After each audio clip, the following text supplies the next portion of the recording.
Vamos a pasar a la mesa redonda que nos espera ahora, porque allí contamos con un claro ejemplo de este tipo de fenómeno.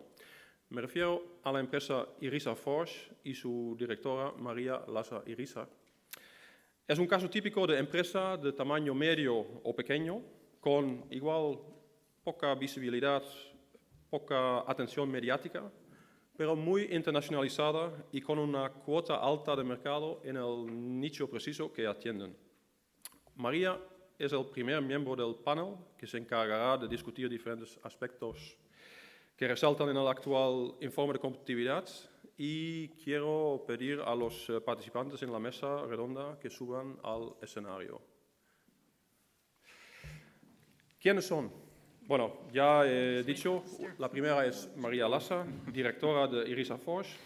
Es una empresa familiar, cuarta generación, ubicada en Lascaux, y esa empresa se dedica a la fabricación de productos forjados, como ganchos, y se ha diversificado en los últimos años con mucho éxito hacia aplicaciones para instalaciones offshore en deep sea, para plataformas de gas y petróleo. Luego tenemos el placer de contar con Arantxa Tapia.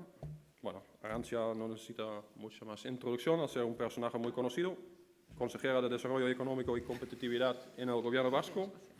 Aparte de su destacado papel político, también es doctora en Ingeniería Industrial por la Universidad de Navarra y catedrática en la UPV. Después, a warm welcome for Bridget Cosgrave. Bridget, en rosado, como yo, es una experta en temas de conectividad digital y gender issues en relación a ello, fundadora de la iniciativa Every European Digital, Cada Europeo Digital, ejerce como asesor a Euskaltel y también es miembro del Foro de Transporte y Logística Digital de la Comisión Europea. Luego tenemos Jan Nikolai Koilowski. Janek, it's a bit more simple. Vitame. Trabaja para la Comisión Europea. Proszę. Y es un miembro del gabinete del actual comisario europeo para políticas regionales, y esta es Corina Kretsch.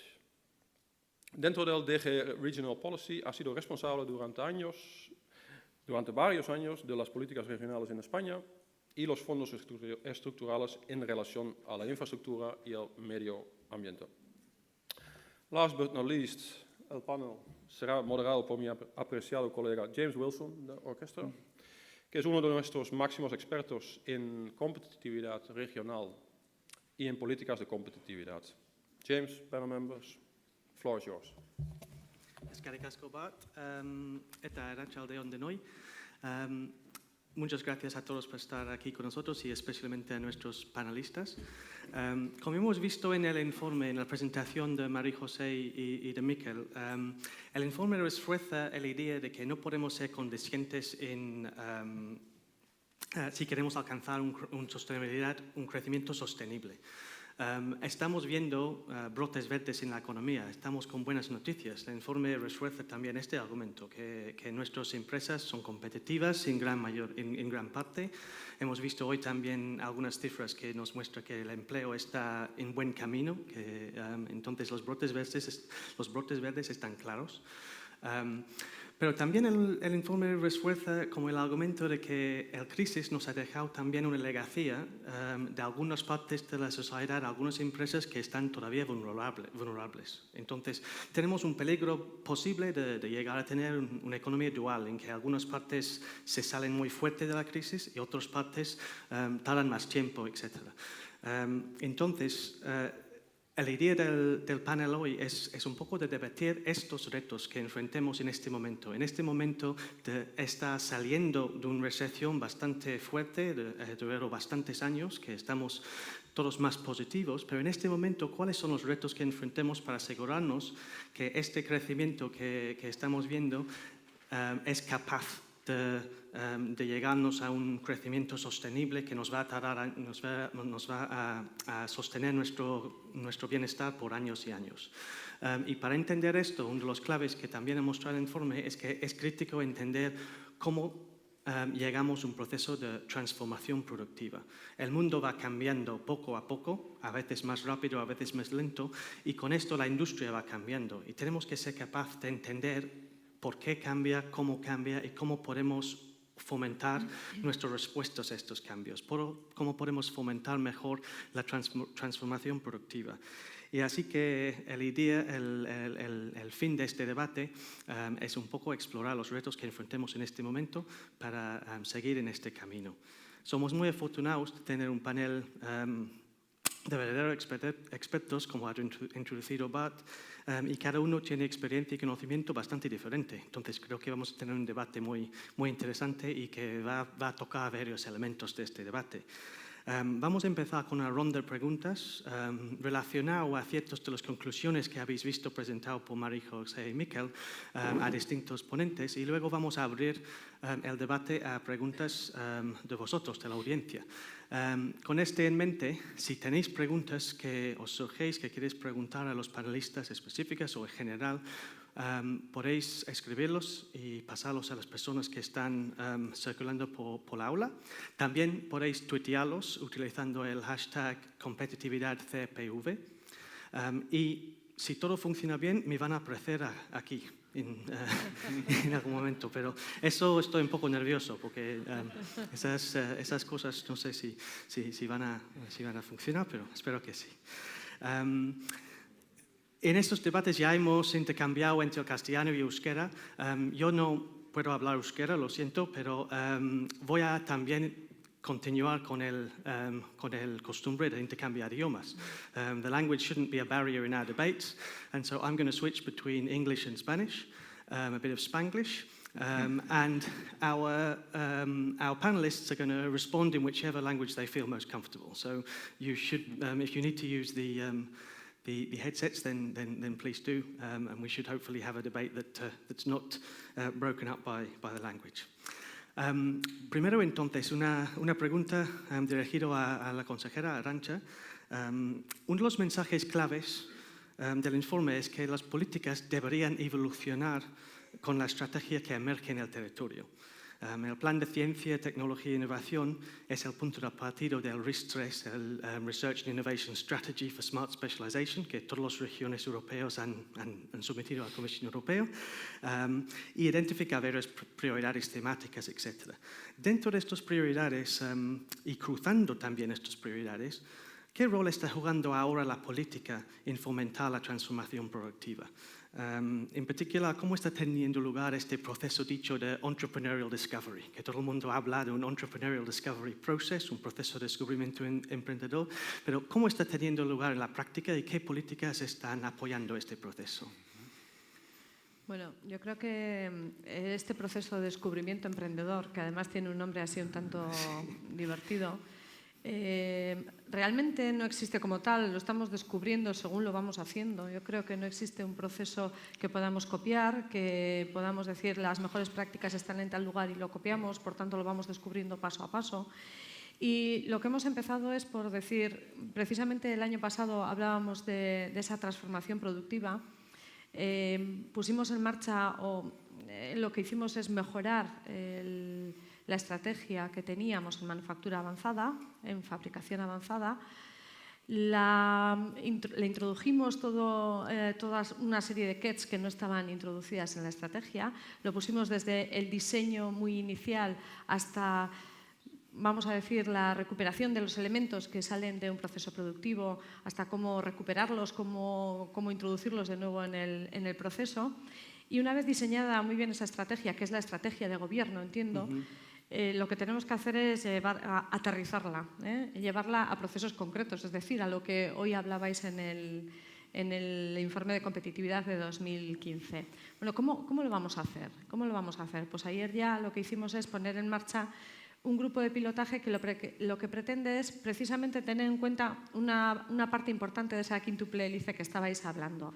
Es decir, el Gobierno sí, evidentemente, que pone en marcha la estrategia, pero son las empresas las que lo tienen que llevar a cabo. Son las que tienen que decir qué necesidades tienen que poner en marcha, cuáles son las ideas principales, hacia dónde tenemos que ir, y el Gobierno tiene que ser el acompañante, no tiene que ser el que decide hacia dónde vamos, porque el proceso productivo en este país es realmente múltiple, dispar, y hay que analizarlo muy bien. Evidentemente, gobierno, empresa sí, centros de conocimiento tienen que estar sí o sí, porque la innovación y la tecnología son parte del sistema, y la innovación, ayer hablábamos además, no solo tecnológica, sino no tecnológica, decía Miquel según estaba hablando, que era una de las carencias que teníamos y realmente lo hemos observado y tenemos que atacarlo de forma directa. Y nos queda la parte financiera, que no la hemos considerado, es cierto, pero tenemos en mente que evidentemente, más allá de la financiación bancaria más típica que hemos tenido en cuenta hasta estos momentos, hay que abrirlo a otros sistemas de financiación, que habrá que barajarlo en su momento, pero creo que es en una etapa posterior. Y ¿cómo introducimos la parte social? La parte social, evidentemente, no se puede abrir una estrategia de estas características a toda la sociedad de repente. Por tanto, lo vamos a hacer de dos maneras, o es lo que estamos pensando en este momento. Por una parte, tenemos que socializar mucho qué significa lo que llamamos el Basque Industry 4.0, qué significa de cara a la puesta en marcha de nuevas estrategias, de nuevos procesos productivos, y sobre todo qué papel nos puede hacer un agente como Innobasque en cuanto a dinamización de agentes de todo tipo en la sociedad. Creo que tienen bastante experiencia en ese sentido, y lo que vamos a hacer es poner en marcha esos grupos que nos ayuden a descubrir nichos de trabajo que nos permitan aterrizar, insisto, en las estrategias a llevar a cabo. Desde la empresa más grande hasta la más pequeña, considerándolas todas y cada una con sus diferentes necesidades, evidentemente. Permítame terminar siendo consciente de que en crisis o en no crisis siempre hay alguna empresa que está mal, siempre. Es decir, a la salida de una crisis no significa que todas las empresas de un territorio o de un país están maravillosamente bien y todas están ganando o están teniendo rendimientos de 2 dígitos. No es cierto. Siempre hay empresas que van a quedar un poco más atrasadas y hay que atenderlas, evidentemente, sin olvidar que los líderes son los que nos van a traccionar y nos van a posicionar en el mundo. Por tanto, todo eso llevado al ámbito internacional es algo que empezamos a trabajar.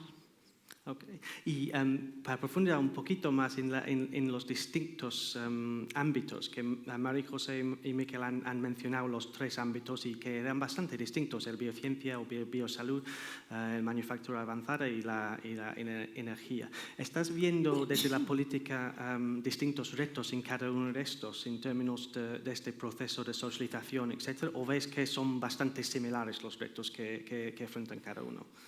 Hombre, yo creo que lo han explicado ellos perfectamente. Los retos eran realmente diferentes. En realidad, nuestro sistema productivo, nuestra empresa está mucho más focalizada, con muchas más potencialidades en fabricación avanzada, que si hay algo en lo que no estoy muy de acuerdo. Sí es atender el presente, pero es preparar la industria del futuro con unas tecnologías que hoy ni siquiera nos estamos imaginando. Luego, yo creo que sí hay un salto importante y una tendencia a la que hacer frente, no solo en el momento actual, sino de cara a futuro. Lo comentábamos antes al entrar, la introducción de las tecnologías de información y comunicaciones dentro de procesos productivos de hoy en día en cualquiera de las empresas que tengamos va a abrir oportunidades que ni siquiera nos estamos imaginando y nos va a permitir poder estar en lugares que hoy, insisto, ni siquiera nos estamos imaginando. No es atender el presente solo, es estar presente en el futuro, y eso está claro. En biociencias pues tenemos un reto muy importante, que es, por una parte, crecer como empresa. Hay muchísimo conocimiento y todavía tenemos empresas muy pequeñas, tenemos que hacerlas crecer. Y no estamos acostumbrados, sabemos vender muy bien una máquina herramienta, una automoción, una aeronáutica, sabemos vender ese tipo de cosas. No sabemos vender sector biociencias porque no sabemos. Entonces ahí tenemos grandes retos y a través de alianzas internacionales creo que va a ser la única posibilidad de hacerlo. Y en energía, pues bueno, estamos en una situación intermedia, vamos a decir, entre mucha tecnología, mucho conocimiento y mucha empresa, que realmente tiene grandes posibilidades. Tanto en manufactura avanzada como en energía tenemos estrategias claras que hay que poner en marcha. Creo que en biociencias nos queda todavía establecer muy bien esa estrategia para después ponerla en marcha. Creo que estamos ahí un poquito por detrás de las otras dos. Ok, gracias, Arantxa. Gracias. Y moviendo ahora, si puedo, a Jan. Siguiendo un poco, staying a little bit with the policy side of things, the Basque RIS3 is one of hundreds that have been submitted to yourselves at the European Commission over the last year or so. And in this sense, I mean, it's clearly important, as Arantxa has mentioned, to think about what's happening elsewhere and what we can learn from elsewhere.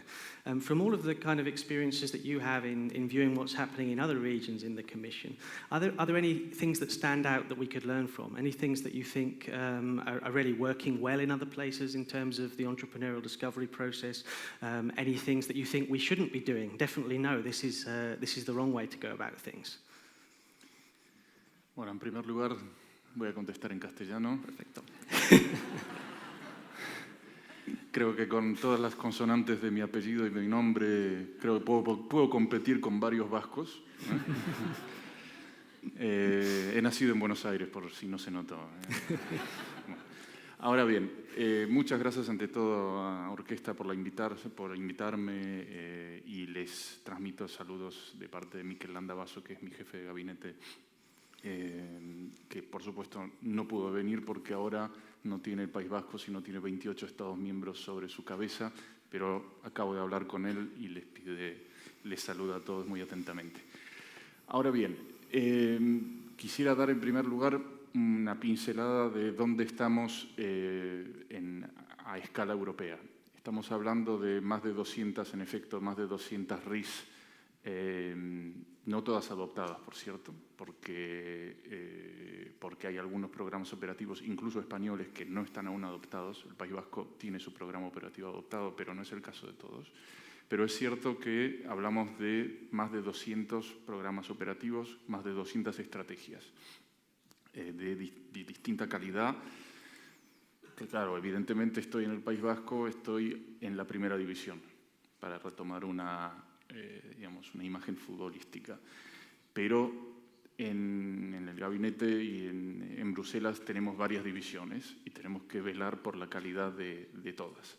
Ahora bien, hablamos de 40.000 millones de euros en el programa, en el periodo 2014-2020 para el objetivo temático 1, que es innovación e investigación.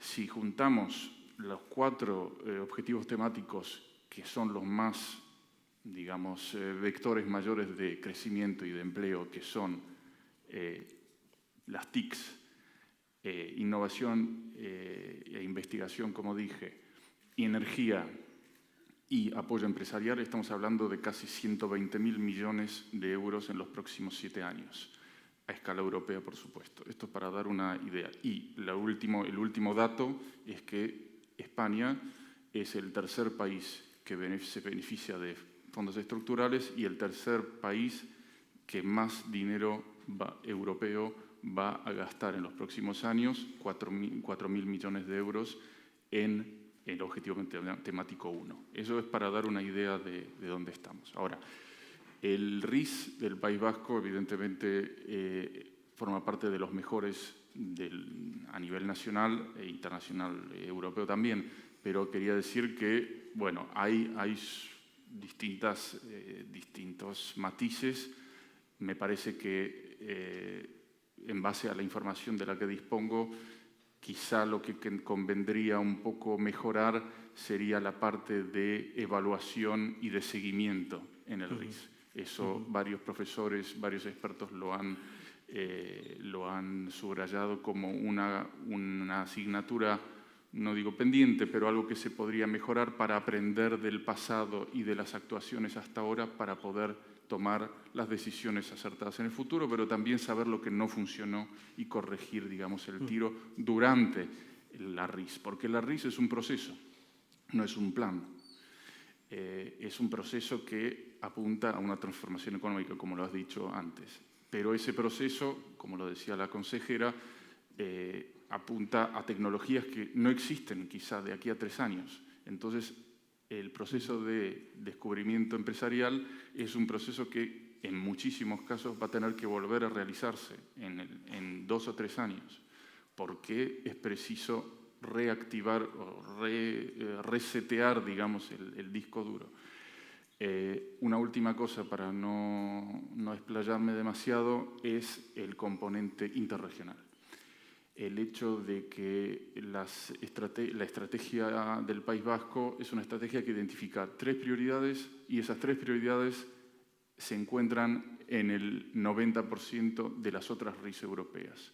Con lo cual, me parece esencial pensar dónde cabría la posibilidad de crear conexiones con otras comunidades autónomas o con otras regiones europeas, y es ahí donde mi comisaria y con el apoyo de Miquel vamos a intentar con otros gabinetes mejorar las plataformas que permitan ello. Por ejemplo, tenemos la plataforma S3 en Sevilla, de la Dirección General Joint Research Center. Tenemos la iniciativa Vanguard, en la cual participa el País Vasco muy bien. Tenemos que aprender y retirar información de lo que se puede replicar en otras regiones. En fin, y tenemos que también pensar en la posibilidad de utilizar fondos Interreg o incluso fondos FEDER. El reglamento permite gastar hasta 15% del dinero asignado al programa operativo de Euskadi para gastarlo fuera de Euskadi, para ir a buscar expertos. También el País Vasco puede utilizar su asistencia técnica de una manera smart y gastarla en justamente participar en estas plataformas. Esto animamos a todas las regiones en general a hacer esto. Muchas gracias. Ok, muchas gracias. Entonces, hay mucho que podemos aprender de estos tipos de intercambios con otros y trabajando juntos. Desde la política quería mover un poco ahora más a la práctica y preguntar particularmente a Bridget. Moving to the practice, Bridget, Yeah. one of the 3 strategic priorities of the Basque Country, as we've seen, is the advanced manufacturing, which in practice brings together quite a wide range of sectors and clusters under a kind of umbrella platform. But it's absolutely critical to the Basque Country because it's a very high proportion of our gross value added. One of the weaknesses that's identified in the report, however, is this in terms of diversifying out from traditional manufacturing, the capacity of Basque firms to integrate ICT into their offer, into their products. It kind of comes across in the report as one of the potential weaknesses that we should be looking at. And you, obviously, being an expert in this sector, interested to know, first of all, how revolutionary do you see new forms of connectivity, the Internet of Things, etc., being in manufacturing over the coming years? And from your knowledge of the Basque economy, working as consejero of Euskaltel, for example, and more generally your knowledge of our economy, do you see any specific opportunities for Basque firms? Where should they be looking? Where should be their kind of first starting points in terms of this challenge? So thank you very much. Yo comprendo muy bien, pero hablo regular, so I will continue in English. Disculpe. First of all, thank you very much for the invitation, and especially on today, the day that Euskaltel has floated on the stock exchange. I think there are some interesting messages in that very event for the advanced manufacturing sector and for Basque companies particularly. So when we think about the challenges in the environment of manufacturing, it's China, China, China. Okay? That's the most compelling aspect that we have to cope with. And so how do you compete against that? You compete, as your companies do, by being niche and having customer intimacy.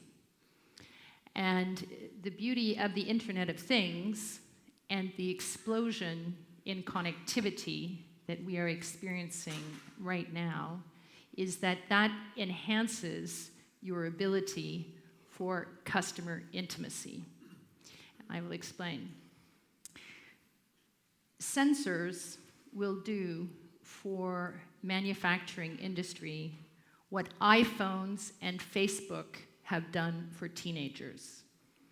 So when you are at home and you see the difference in the way your teenagers are living their lives with constant connectivity and connection via Facebook, and you reflect on how your teenage years were spent on a hardline phone, talking to one friend at a time to find out what somebody did at the last party. This is how your connectivity will change the relationship with your customers. The good news is that having participated in the round table with the representatives of the advanced manufacturing sector in the Basque region, many of your companies understand this very, very well. And so everybody has to embrace it. And we have to understand that connectivity is ubiquitous, okay? It's everywhere. If it's not there yet, it will be there very, very soon.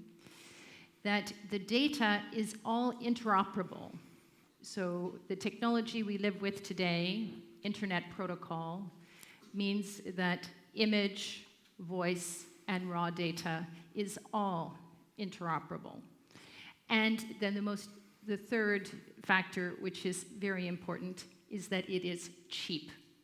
It is very inexpensive, okay? So today, a sensor has a chip with a module, with a battery that can connect over radio communications networks, and this can cost less than 50 euros. And the battery can last 5, 7, 10 years, okay? And this is for external sensors. Going back to Arantxa's observation, we cannot yet imagine how those chips will continue to miniaturize and be embedded in forged products so that there is real-time communication with a lump of metal, which previously would not have imagined possible.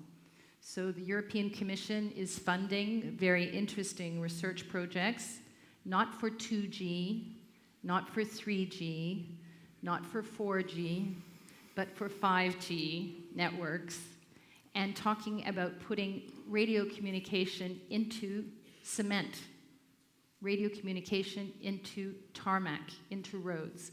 And this is the kind of innovation that will come to your businesses. I am optimistic. I think that the Basque region has tremendous resources. You have great educational institutions. You have a very open economy. Your economy is based on exports. And you are also closely partnered with, the big German engine of the European economy, and you know how to manage that relationship, which is also very important. But those are some of the issues that I think are on the table. Okay, thank you. And just to follow that up very briefly, in terms of we talk, in the policy circle, we talk a lot about this entrepreneurial discovery process, which, as Arantxa has already mentioned, is a complicated word for saying we're not quite sure what.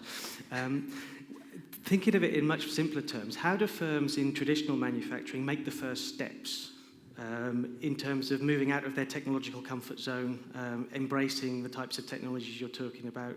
What's critical? What type of factors do you think are important for them to be investing in order to think about that process of diversification?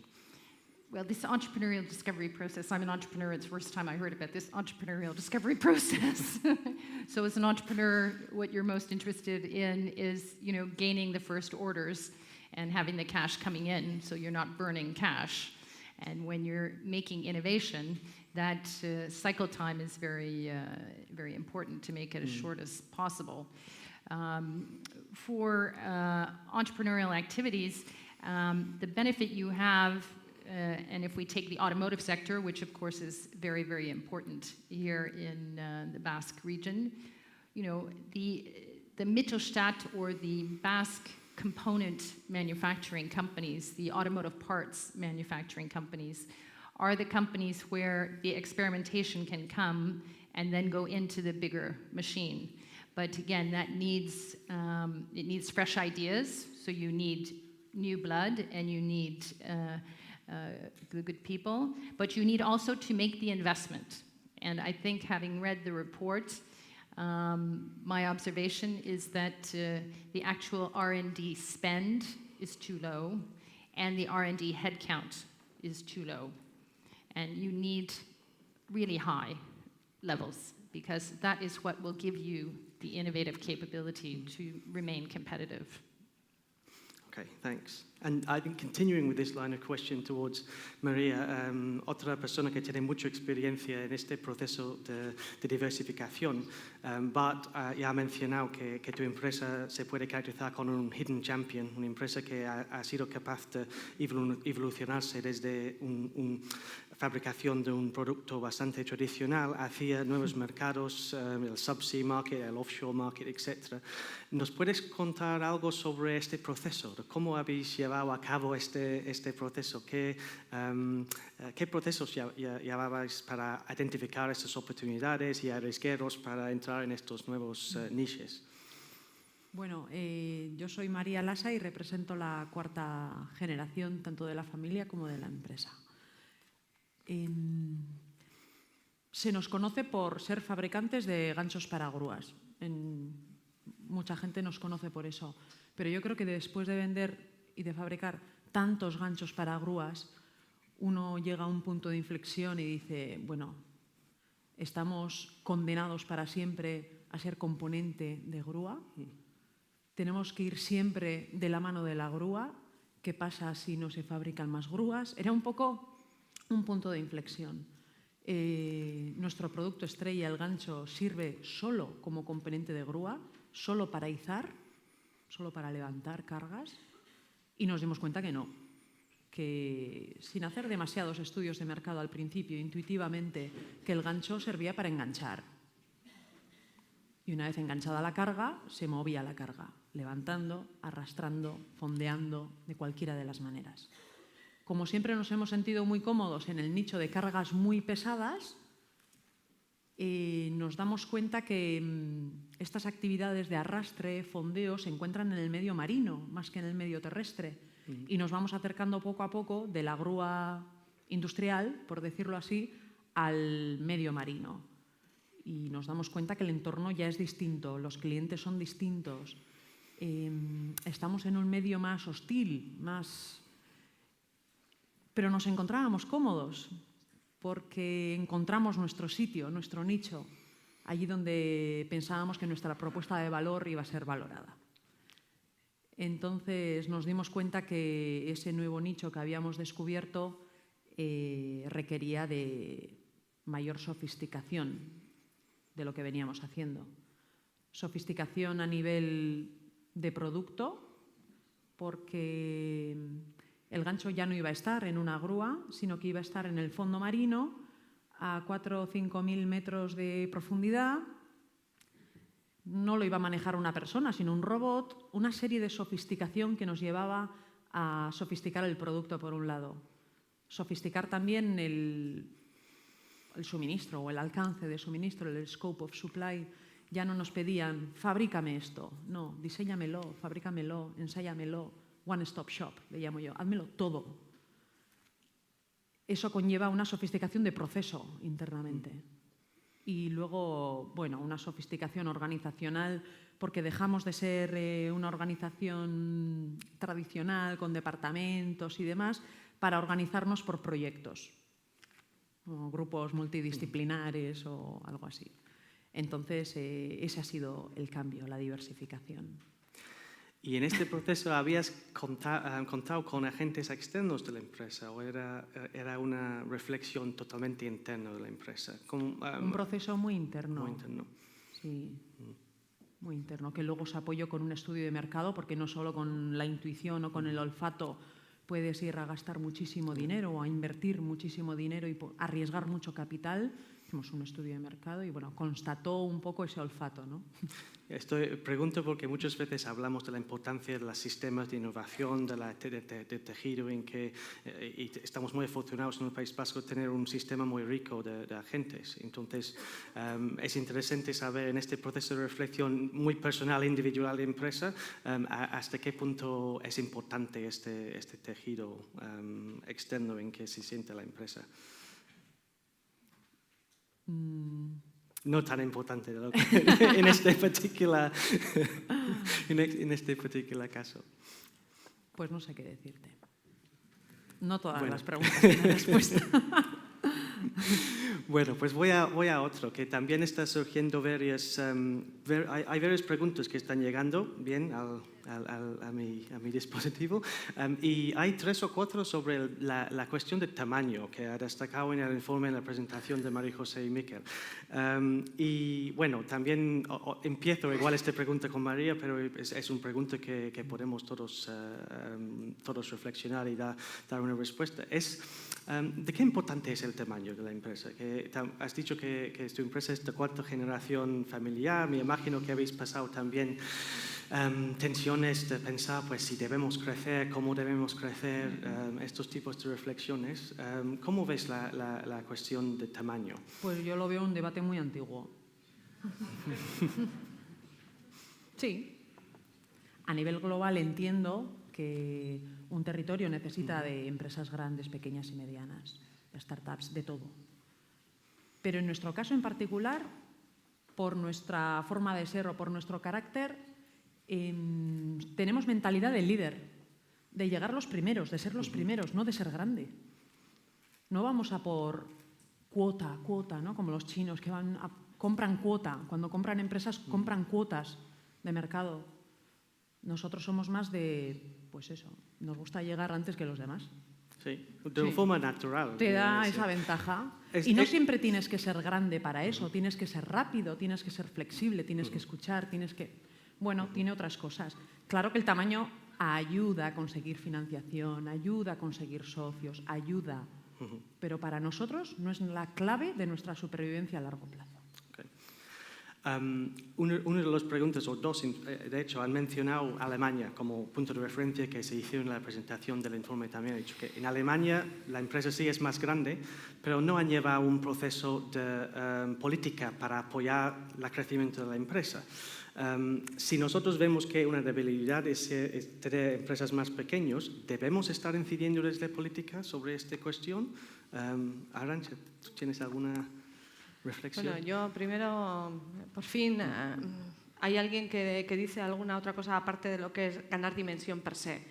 Yo creo que ganar dimensión sí, pero sobre todo saber qué vamos a hacer, en qué nichos vamos a trabajar, qué de rápidos somos, qué de ágiles somos, cuánto de flexibles somos, qué tipo de calidad de producto hacemos, todo eso, además de que en determinados sectores es evidente que una dimensión grande es necesaria, pero no siempre y no para todo. Entonces, y lo solemos comentar en muchas ocasiones, tenemos supermercados, tenemos grandes superficies comerciales y tenemos boutiques preciosas. Entonces, depende de qué queremos, tenemos que saber muy bien hacia dónde vamos.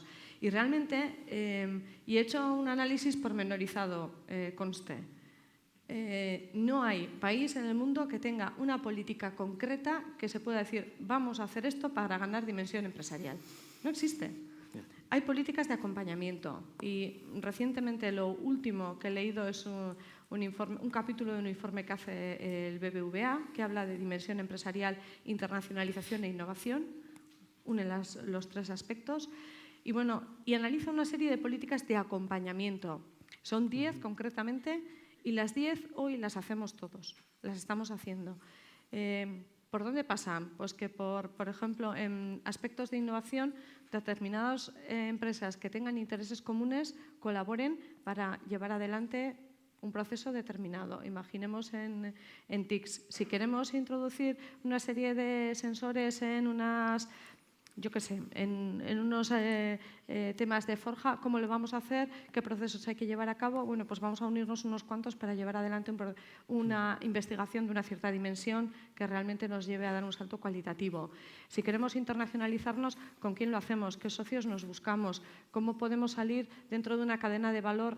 Más que 4 que hagamos lo mismo, dentro de proveer una solución a un determinado cliente internacional. ¿Cómo lo podemos hacer? ¿Cómo un gobierno puede fortalecer ese tipo de actuaciones? Fiscalmente, ¿somos capaces de ayudar a que determinados procesos se puedan dar?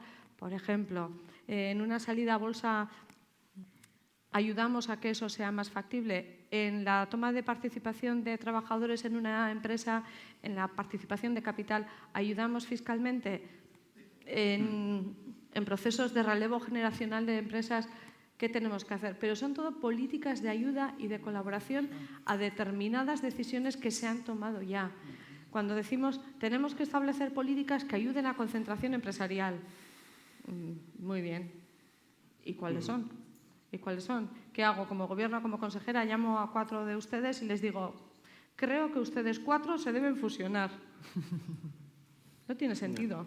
No tiene sentido. Tenemos que establecer políticas de acompañamiento que existan y que fomenten esa colaboración y en un determinado momento, si hace falta que se fusionen, trabajen juntos, pues muy bien. Y si no hace falta, no hace falta. Pero yo creo que es cierto, la dimensión por la dimensión, el tamaño por el tamaño no tiene sentido. ¿Para qué? ¿En qué condiciones? ¿Y cómo lo vamos a hacer? Y sobre todo, ¿cómo trabajamos y cómo nos posicionamos bien? Más que cómo ganamos dimensión. Y Alemania no tiene una política concreta en ese sentido, por ejemplo. Bridget, I don't know if you'd like to comment on this from your experience, because I imagine that also, as Arantxa has alluded, it depends on the sector, it depends on the activity and all types of other things. In terms of the area that your expertise in, do you see size as being relevant? Well, there are always certain economies of scale if you're in a capital-intensive business, and in the telecommunications industry, on the infrastructure side, there are levels at which you have to be able to invest in the capex in order to have the platform. But I have the benefit of being based in Brussels, but being active in many different European countries. So, I'm active in Finland, I'm active in Luxembourg, which is one of the smallest countries in Europe, being here in the Basque region, active in Poland, and I'm also Irish. And Ireland, way out there on the west of Europe, is a very small country, but has a very open economy. So I don't think that the size should be too much of a preoccupation unless it becomes a blocking factor, a limiting factor in the specific industry sector or in the point in the industrial cycle at which the company is placed. And that is something that government policy is not going to change.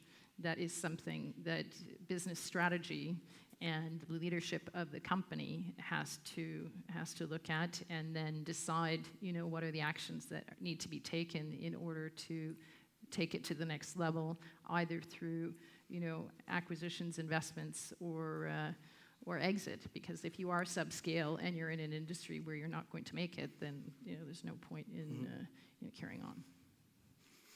Okay, so there's quite a bit of agreement around the size issue, that we're talking about context and we're talking about a natural process in a sense. So policy can't do too much in that context. Moving to another question, which again reflects one of the questions that's come here, and which I was wanting to ask Jan in any case. We had a session previous to this in one of the parallel sessions on territorial cohesion. And we talked a lot about the idea that territorial strategies is kind of often seen as a uniform concept. Every region must have its strategy. But it often forgets the idea that actually regions are made up of cities and counties and sub-regional territories that might actually have quite different characteristics and different strategies. And on the other side, regions build up into larger blocks of regions that have common challenges and common strengths that we've already talked about. To what extent is the region the best unit of analysis in terms of the territorial strategy? Are we confining ourselves too much if we only focus within our very confined and administratively drawn boundaries? Bueno, sí, quisiera ante todo introducir un matiz sobre lo que se acaba de comentar sobre el tamaño, ¿no? Y la propiedad también, porque tiene que ver también. Estoy de acuerdo en general, en líneas generales, con lo que se ha dicho, pero es cierto también que en algunos casos, y se ha visto, tuve el placer de participar en el taller sobre salud y biociencias, existen casos donde en efecto hay un problema en un momento determinado, hay un problema de tamaño, hay un problema de tamaño para poder acceder y de acceso a capital para poder ya pasar a una utilización de los KETs, de los Key Enabling Technologies, a nivel mundial. Porque lo que queremos hacer también desde la Comisión Europea es permitir, porque es un rol de facilitador, permitir que en esos casos se pueda conseguir financiación o se pueda conseguir un intercambio entre las regiones para poder pegar el salto calitativo y llegar a tener un campeón, a lo mejor europeo, es decir, tener cadena de valor europea y no estrictamente regional o nacional. Para competir ya a nivel mundial, hablamos, por supuesto, probablemente de nichos, pero eso también tenemos que tenerlo en mente. Me parece que es una preocupación que en algunos casos sigue siendo válida. Ahora, para volver a la pregunta que has hecho, digamos que en el caso nuestro nos estamos más planteando esa pregunta todavía no la tenemos, no tenemos una respuesta porque es tan variable, hay de región a regiones el nivel de madurez en la creación de la estrategia de innovación inteligente es tan distinto de una región a otra que es muy dispar poder decir, unificar y decir como con el asunto del tamaño, decir sí, tienen que ser grandes o tienen que ser más grandes. De la misma manera que un padrón único de intercambio me parece que tampoco sería válido que lo podamos promover. Pero sí es cierto que nos preocupa mucho la posibilidad, brindar la posibilidad de que haya sinergias en la financiación para facilitar también la financiación privada, porque pienso que también es un caso, es una problemática en Euskadi y en varias otras regiones de facilitar el gasto privado en investigación, en innovación.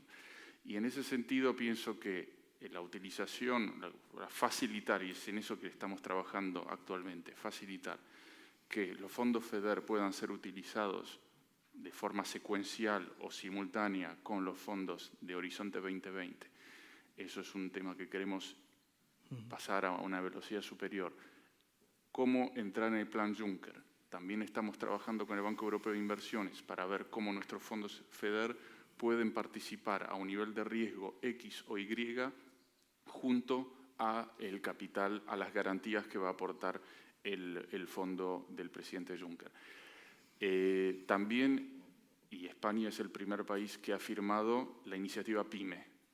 Me parece que es importante también facilitar esa información a las pymes de las comunidades autónomas, que esa iniciativa está a punto ya de pasar a su fase operativa en estos próximos meses, después de toda una fase de firma y de concretizar los contratos con el Fondo Europeo de Inversiones.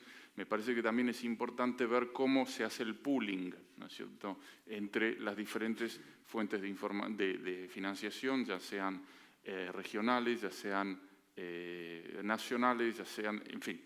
Eso es esa ingeniería financiera, más el hecho que el FEDER, y es nuestra propuesta y nuestro desafío, es multiplicar la cantidad de instrumentos financieros utilizados por el FEDER comparado con el 2007-2013. Es decir, 2014-2020 queremos conseguir 30.000 millones de instrumentos financieros en toda la Unión Europea. Eso es también un salto calitativo de la política de cohesión para acercarse más a la economía real. Eso es un poco las pistas de reflexión que puedo brindar hoy por hoy. Pues muchas gracias, Jan. Sabía que Brigitte... estamos acercándonos a los últimos minutos. Si hay alguna pregunta más, por favor, envíalo a ver para que no tenéis más oportunidad después de estos otros 10 minutos. Una persona ha preguntado muy claramente por qué nos está costando tanto salir de la crisis. Yo creo que el informe nos muestra, y también los datos que estamos viendo de coyuntura, etcétera, nos muestra que estamos saliendo, pero sí nos ha costado. No solo a nosotros, pero a casi todas las regiones. Pero yo creo que, sintomático de esta pregunta, nos encontramos en una situación bastante delicada, porque estamos en momentos en que hemos visto que tenemos fortalezas en la economía que puede de verdad aprovechar de estos brotes verdes para salir fuerte. Pero a la vez tenemos vulnerabilidades y debilidades en la economía que puede ser echado atrás. ¿Cómo en la política podemos balancear esta pregunta? Porque, por un lado, queremos invertir en los fuertes para que salimos más fuertes. Queremos invertir en estas prioridades, en las empresas, en las actividades que nos va a llevar a un nuevo escenario. Pero, por otro lado, tenemos este grupo de empresas, particularmente las empresas pequeñas que se ha identificado en el informe como un grupo bastante vulnerable. ¿Cómo podemos balancear las políticas para asegurar que hacemos una fuerte salida de la crisis, pero a la vez no dejamos una igualdad emergente entre las empresas que ganan de esta situación y los que siguen con sus problemas? ¿Alguien quiere responder a lanzar una respuesta a esta delicada pregunta? Bridget. I think, first of all, that the financial crisis, the magnitude of the financial crisis, and like the depth of it and the breadth of it, all of us are still coming to grips with how large and how deep it was, and what are the factors. And there are so many different factors that we have to take into consideration. But when we put a financial crisis that is on the magnitude of the Great Depression, and I don't know about people in the room, but when I look at how my life has been affected by it, but then also how my life has been not as badly affected as it might have been, I think we can all be very grateful that we've been able to have the resources made available to us by the European Central Bank in the context of Europe. And one could say it's come, maybe it came a bit late, but it's there. We've actually managed it quite well, but we also have to put it in the global perspective. We are living in a period of time where billions of people in Asia have come into a global economy. So this globalization effect is beyond anybody's expectation. The world that we lived in 40 years ago, all of Eastern Europe was behind a wall. Russia was producing oil but not exporting it to anybody. And, all Chinese were peasants, living on a farm. And this is, now all these Chinese are working in mega factories for Foxconn and for all these other companies. And these are factors that, as an entrepreneur, you have to adapt to, and no government policy and no government grant is going to help you. It might help you intermittently to cope with that, but you have to adapt your company, you have to adapt your business model, and you have to adapt to the opportunities. And if that means that, as you have your organization, sending people to China or understanding how you're going to be in a global economy, if your company is competing in a global economy, or if your company is competing in a regional area or with certain business partners in certain areas, we have to be very innovative and accept that the cycle time is much, much shorter. Mm-hmm. But the magnitude of what we deal with should not be underestimated, nor should it be an expectation that a one-time government policy is going to fix the elements that we're discussing. The limitations of policy in this situation are clear. Arantxa? Sí, yo creo, aparte de todo lo que nos comentaba Bridget, yo creo que hay una serie de temas que creemos que por políticas que puede implementar un gobierno u otro, vamos a ser capaces de algo que estabas diciendo, salir rápidamente. Y creo que salir rápidamente no va a ser en ningún caso ni con políticas de gobierno, ni de este, ni de ningún otro. Creo que hemos pasado a estar en una situación completamente diferente a la que había en el 2008, antes de la crisis. Salimos a un sitio diferente, no salimos al mismo de 2008, a una velocidad que, va creciendo en la media europea, por cierto. La propia China, que estábamos diciendo, en este momento ha bajado expectativas de crecimiento incluso. Luego vamos saliendo a un sitio diferente, a un ritmo de crecimiento que se puede considerar aceptable, generando ya actividad industrial, que es la importante para nosotros, a un cierto ritmo. Somos un país muy industrial, luego muy robusto ante determinadas situaciones. Entramos más lento en crisis, es decir, las perturbaciones externas nos afectan menos, pero la bonanza también nos afecta menos, es muy robusto nuestro sistema, pero insisto, no vamos a salir a esa velocidad. ¿Qué gran reto tenemos nosotros comparados con otros países que están creciendo más o menos a nuestro ritmo? El desempleo que tenemos, y eso no nos lo podemos permitir. Pues ahí hay algo que tenemos que hacer y sobre lo que tenemos que incidir. Si hoy nos comparamos en índice de PIB, quizá en crecimiento industrial, en generación de producto industrial, en PIB, con una Alemania, que es con quien normalmente nos comparamos por similitudes, con las regiones más avanzadas, porque tampoco Alemania es igual toda, por cierto, con los landes más avanzados, tampoco estamos tan lejos si no fuera por el desempleo que tenemos. Por tanto, hay algo que tenemos que hacer para conseguir que todo eso que estamos haciendo y que ya va saliendo genere más empleo y consigamos ser mucho más estables y más comparables.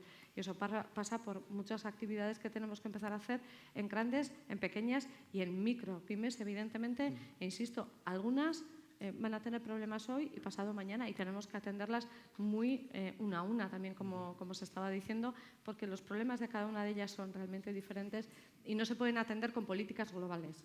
Por tanto, ahí vamos a tener que tratarlas de una a una. Pero insisto, yo no creo que estamos saliendo muchísimo más tarde ni muchísimo más lentamente que los demás. Y tenemos que compararnos sobre todo con algunos que son similares a nosotros. No nos comparemos con economías totalmente diferentes. Y la comparación tampoco nos lleva a ningún sitio si no actuamos o no intentamos trabajar de forma coordinada con el sector privado, que son los que realmente tienen que establecer una serie de políticas y nosotros acompañar. Sí. Bueno, hay un punto muy interesante ahí sobre política a medida, de alguna forma, como política flexible, que creo que es una tendencia que estamos viendo en muchos ámbitos. La flexibilidad de la política, que va muy en línea también con el concepto de estrategia de especialización inteligente, que es, por su definición, una estrategia viva y evolucionada. No sé si Jan tiene algún comentario sobre eso. Se me ocurre después de esta charla un par de cosas. En primer lugar, flexible bien, pero ¿para qué lado? Porque cuando vino la flexibilidad por parte de las reprogramaciones de todas las comunidades autónomas para cortar donde se cortó presupuesto, donde se cortó gasto público, precisamente en el gasto de innovación e investigación. De los programas operativos 2007-2013, de los cuales nos ocupamos con mis compañeros, todo el gasto previsto, todo lo que se suponía que tenía que ser esa variable de cara a futuro para aguantar la crisis, fue la primera que saltó. Fue el primer fusible que saltó el gasto público, el gasto europeo en I+D+I. O sea que pienso que también es importante guardar una constancia y no reprogramar y no volver a tirar en cemento o en infraestructura de investigación, que fue el error de tantos Estados miembros, de sobreinvertir en infraestructura en duro y no en desarrollo de productos, en comercialización, en lo que estamos hablando aquí, ¿no? Ahora estamos en un periodo, no diría de bonanza, pero apunta, vemos como mostraba uno de los slides, la luz al final del túnel, pero hay que mantener una constancia y una calidad. Quería hacer hincapié también en la calidad de las administraciones, en el asesoramiento, en el seguimiento de esas estrategias y en el entender lo que el sector privado realmente necesita, porque tenemos esa debilidad también, hablo a escala europea, que todo esta RIS en el fondo es un concepto que requiere un cambio, digamos, de mentalidad. Hablábamos de la cultura de evaluación como un desafío también a nivel nacional que hay que afrontar, y también justamente el conseguir que las autoridades de gestión, para volver a hablar de mis fondos estructurales, sean autoridades de gestión realmente que sean proactivas y que estén realmente a la escucha de lo que el sector empresarial necesita, y no como tantas veces vienen después a nuestro gabinete, el CEDETI u otras, diciendo que las reglas europeas son terribles, pero hay mucho gold plating también a nivel nacional, mucha norma autoimpuesta por X razones, pero que después se la venden como trabas europeas. O sea que todos tenemos responsabilidad, pero quiero decir que hay que ponerse todos a remar para el mismo sitio. Okay. Y quizás la última palabra para María, construyendo sobre estas ideas, como hemos hablado pues, de qué necesita, qué políticas se puede apoyar nos a salir de esta crisis en este momento más rápido, mejor, de forma, el right kind of growth, como se dice en inglés, el kind of growth que desarrolla empleo, en particularmente empleo entre los jóvenes de la sociedad. Desde el punto de vista de tu empresa, ¿qué política o dónde ves que el gobierno con sus políticas puede ayudaros en este momento?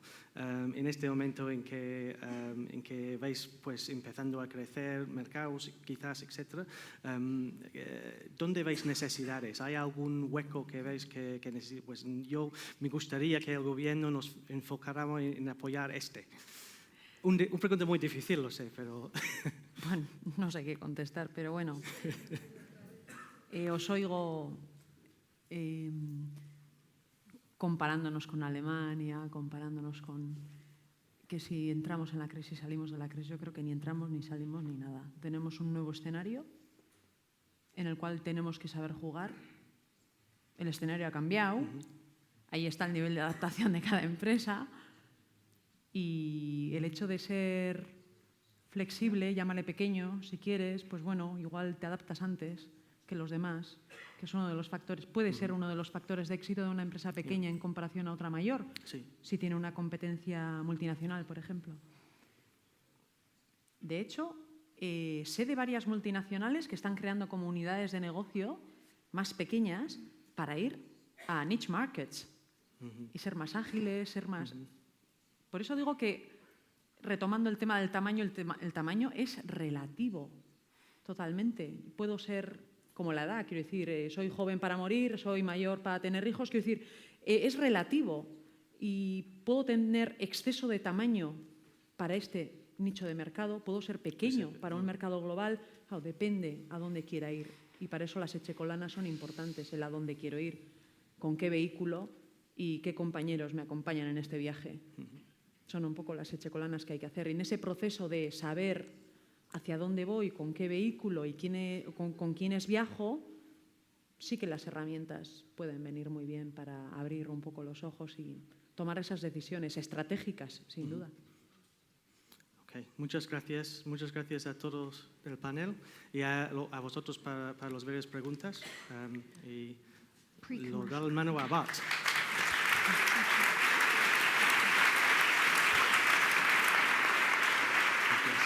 Gracias. Gracias, Bridget. Thank you very much.